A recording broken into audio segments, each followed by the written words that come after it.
Good afternoon, the Midday News. I am Tajuddin Amadu. Osun State Governor Senator Ademola Adeleke has described the outcome of the State Election Petition Tribunal as a temporary setback and miscarriage of justice that has only strengthened him to work in delivering good governance for the people of Osun State.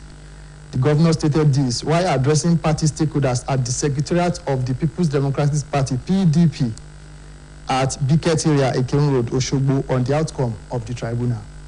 Governor's office correspondent Abdurrahim Adekulekun was at the meeting. He now completes the story. It was the first meeting of People's Democratic Party stakeholders after the tribunal judgment on Friday, 27th January 2023. On arrival at the party secretariat, the governor assured the party faithfuls that the mandate freely given to him by the people of Osun State on July 16, 2022 remains intact, saying that the judgment cannot stand the test of the newly passed Electoral Act as amended and signed by President Muhammadu Buhari. Senator Adeleke called on the party chieftains not to be disturbed by the temporary setback, but guard their loins in mobilizing for the forthcoming general election slated for February 25 and March 11, 2023. He stressed the need for party leaders to settle whatever rift they have and form a common front for them to be able to deliver the state massively for the People's Democratic Party in the coming poll. Senator Adeleke told the stakeholders that he is unruffled by the judgment as his team of lawyers are already preparing to appeal the judgment.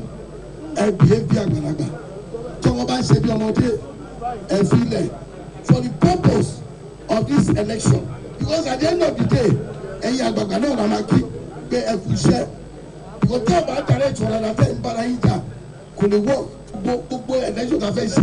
not only the president, not only Senate, not only House of Rep, and of course, House of Assembly for power system.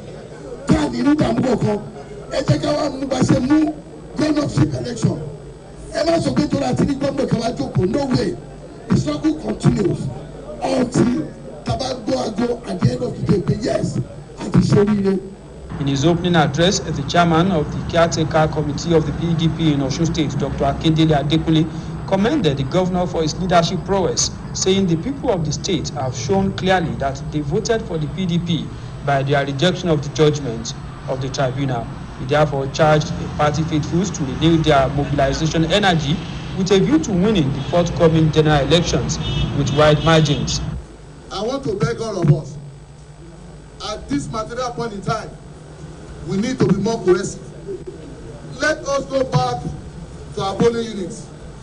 Let us go back to our wards and show them that we are united and we have the strength.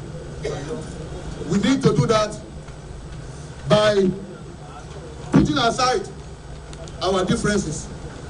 I know as a party, there have been some misgiving over some time. And this is the point in time where we have to drop all our misgivings.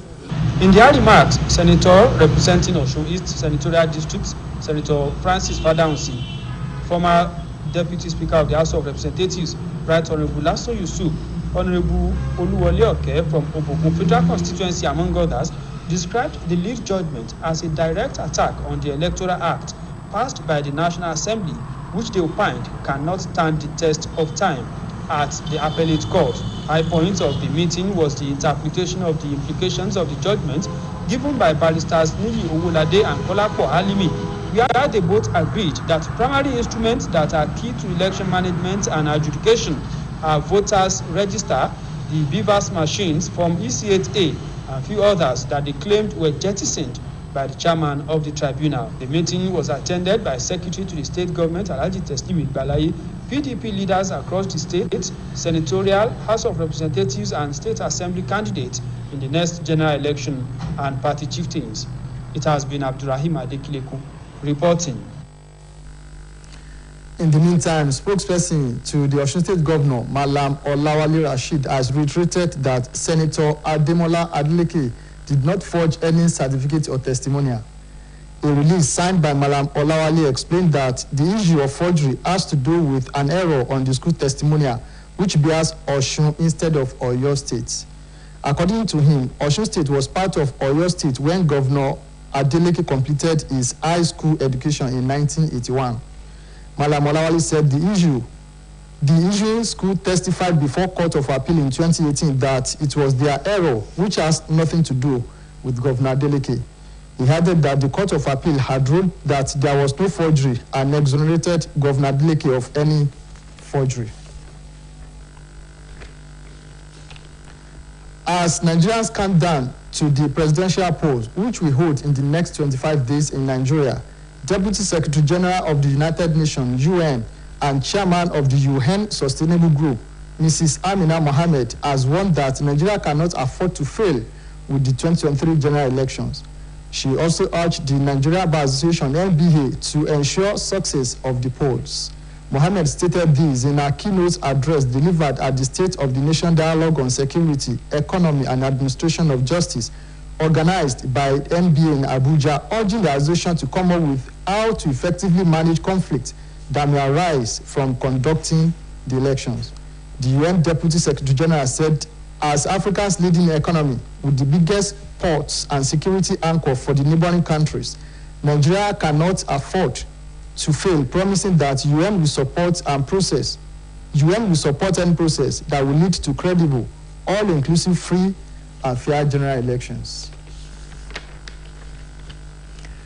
Nigeria's economy is set to grow from 3.0% in 2022 to 3.2% in 2023 due to measures made to address insecurity in the oil sector. The International Monetary Fund, IMF, disclosed this in its World Economic Outlook Update report, stating that growth across sub-Saharan Africa will moderate at 3.8% in 2023 amid prolonged fallout from the COVID-19 pandemic.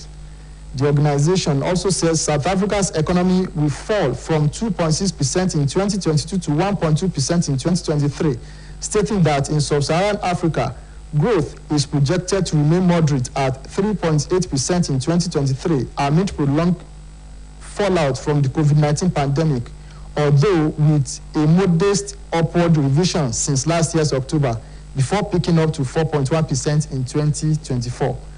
The Washington-based lender explained that growth in the global economy will slow down in 2023 before bouncing back in 2024 as a result of the global fight against inflation and Russia's war in Ukraine with inactivity.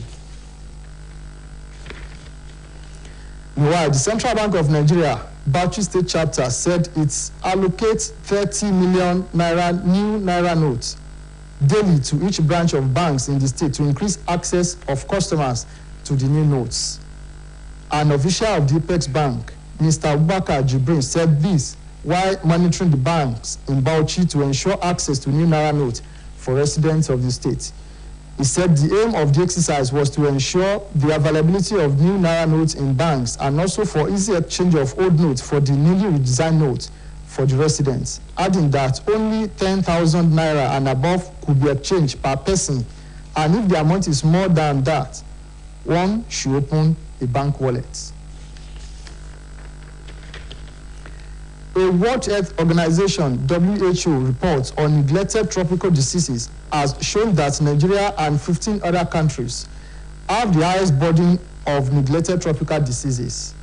The report released noted that the 16 countries bear 80% of the global burden of NTDs.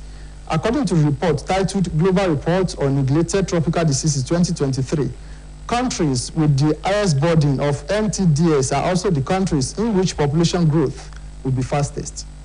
NTDs are a diverse group of 20 conditions that are mainly prevalent in tropical areas where they affect more than 1 billion people who live in improvised communities.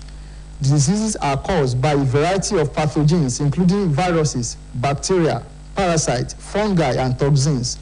The WHO report noted that COVID-19 disruptions and financial constraints are not the only limiting factors on the way to reaching the 2030 targets and the only reasons for slow progress. And now to sport. The draw ceremony for this year's Africa Under-17 Cup of Nations we hold tomorrow at the Sekou National Dehami in Algeria. 5 times world champion, Nigeria is one of the 12 countries whose names will go into the pot for the draws. All participating teams will get to know their group phase opponents for the tournament scheduled to hold from April 8 to 30 in Africa's largest nation by landmass. All the 12 participating nations are Algeria, Nigeria, Morocco, Senegal, Mali, Burkina Faso, Somalia, South Sudan, Zambia, South Africa, Cameroon, and Congo. The 12 teams will be drawn into 3 groups of 4 teams each, with the 4 top-placed teams qualifying to represent Africa at this year's FIFA Under-17 World Cup finals, taking place in Peru later this year. And on the foreign scene, at least 28 people, including soldiers and civilians, have been killed in 2 attacks by armed assailants in Burkina Faso.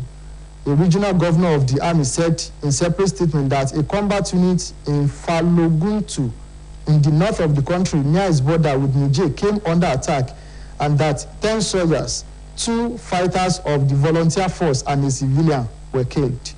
The army said bodies of 15 assailants were found after the attack. In a separate statement, governor of the country's Cascade region in the south near the border with Ivory Coast, Jean-Charles Yenapono, said the bodies of 15 men, all civilians, have been found following the attack. And that ends the midday news on Osbc this afternoon. It was edited by Michael Adeniyi. Join us at 3 for the state news. Good afternoon.